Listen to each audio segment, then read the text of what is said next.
Assalamualaikum warahmatullahi wabarakatuh. Perkenalkan teman-teman semua, nama saya Juwanto Kevin Rahab, salah satu mahasiswa Universitas Negeri Medan, Fakultas Ilmu Keolahragaan, Prodi Pendidikan Jasmani, Kesehatan dan Rekreasi.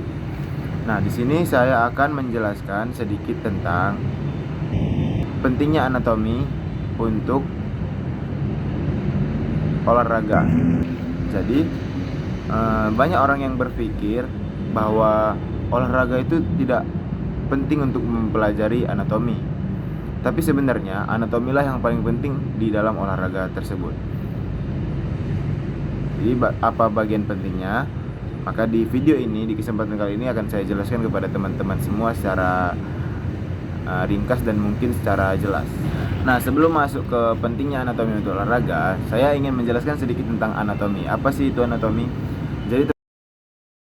Jadi teman-teman semuanya, anatomi itu basically ilmu yang membahas tentang semua bagian-bagian tubuh, mulai dari tulang, otot, terus ada sendi dan struktur internal lainnya.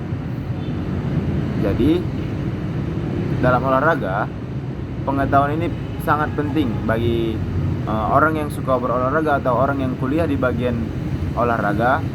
Nah, kenapa itu bisa penting? Karena di dalam anatomi ini kita bisa tahu saat kita melakukan gerakan tertentu, otot mana sih yang dilatih atau sendi mana yang bergerak saat melakukan gerakan tersebut. Dan kita bisa tahu fungsi tubuh dan gerakan yang aman buat kita kerjakan. Contohnya, misalnya kita melakukan gerakan squat. Nah, pada saat melakukan gerakan squat, yang bekerja itu adalah quadriceps, hamstring, gluteus dan core. Kalau kita nggak tahu anatomi, nah kita itu berpikir tuh, jadinya kita cuman ya udah deh jongkok aja. Tapi kalau kita tahu anatomi, kita ngerti apa yang kena, otot apa yang terkontraksi, dan kita tahu apakah gerakannya benar atau salah, apakah ototnya sudah kena atau belum, atau apakah sendinya sudah maksimal atau belum. Jadi seperti itu teman-teman. Nah, itu tadi yang pertama teman-teman, yaitu dengan anatomi kita bisa tahu fungsi tubuh kita semuanya. Dan masuk yang kedua, yaitu mengurangi resiko cedera. Nah, ini poin paling penting teman-teman semua, karena di dalam olahraga itu pasti banyak yang cedera, dan kebanyakannya cedera itu disebabkan oleh cara bergerak yang salah atau memaksa tubuh untuk melakukan sesuatu di luar batas aman. Jadi dengan mempelajari anatomi, kita bisa tahu tuh range of motion setiap sendi, terus otot mana yang harus dilatih, lalu posisi tubuh yang benar saat melakukan gerakan, dan gerakan yang berbahaya itu kita bisa tahu teman-teman. Contohnya nih, banyak orang yang salah untuk melakukan gerakan deadlift. Dia tidak mengunci core-nya sehingga yang terkena itu lari ke tulang belakang. Nah, dengan anatomi kita bisa tahu apa itu lumbar core, fungsi lumbar. Nah, yang ketiga itu kita bisa meningkatkan performa olahraga. Seperti para atlet itu bukan cuma kuat, tapi mereka efisien, dan efisien datang dari bagaimana cara mereka memahami fungsi-fungsi tubuh mereka.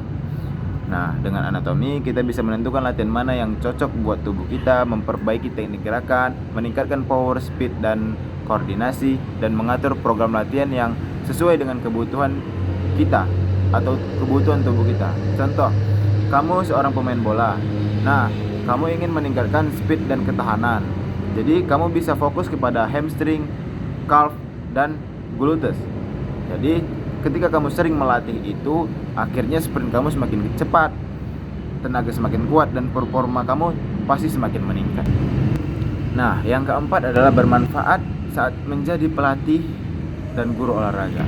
Nah, bagi mahasiswa PJKR atau mahasiswa olahraga lainnya, nanti kita akan menjadi seorang guru atau seorang pelatih, yang dimana kita akan mengajarkan ilmu yang kita punya kepada anak-anak, tim, atau bisa aja kita membuat program bagi mereka, ataupun bisa mencegah cedera. Nah, jadi ketika kita tidak memahami anatomi, kita bakal susah tuh untuk menjelaskan gerakan-gerakan yang benar, mencegah adanya cedera ataupun kita susah tuh membuat program bagi mereka. Jadi dengan anatomi kita bisa tuh menjelaskan, misalnya nih kita menyuruh anak-anak itu push up. Nah, push up itu yang dilatihkan bagian dada dan tricep. Nah, di bagian dada itu ada bagian pectoralis dan bahu bagian anterior, dan juga tricep yang belakang. Nah, ketika kita tidak tahu anatomi, jadi kita hanya menyuruh mereka gerakannya saja. Jadi ketika kita memahami anatomi, kita bukan cuma menyuruh mereka untuk membuat gerakan, tetapi kita juga tahu apa sebab kita menyuruh mereka membuat gerakan tersebut. Nah, yang terakhir ada membantu memahami biomekanika gerakan. Nah, anatomi itu adalah pondasinya biomekanika. Apa itu biomekanika? Biomekanika adalah bagaimana gaya, sudut, dan pergerakan bekerja pada tubuh. Dengan memahami anatomi, kita bisa menganalisis gerakan dengan lebih ilmiah. Contohnya, saat melakukan lompat jauh, kalau tahu struktur kaki dan pinggul, kita bisa ngerti kenapa sudut tolakan 45 derajat itu efektif, dan otot mana yang harus aktif, dan juga bagaimana cara mendarat agar pergerakan kaki itu tidak cedera.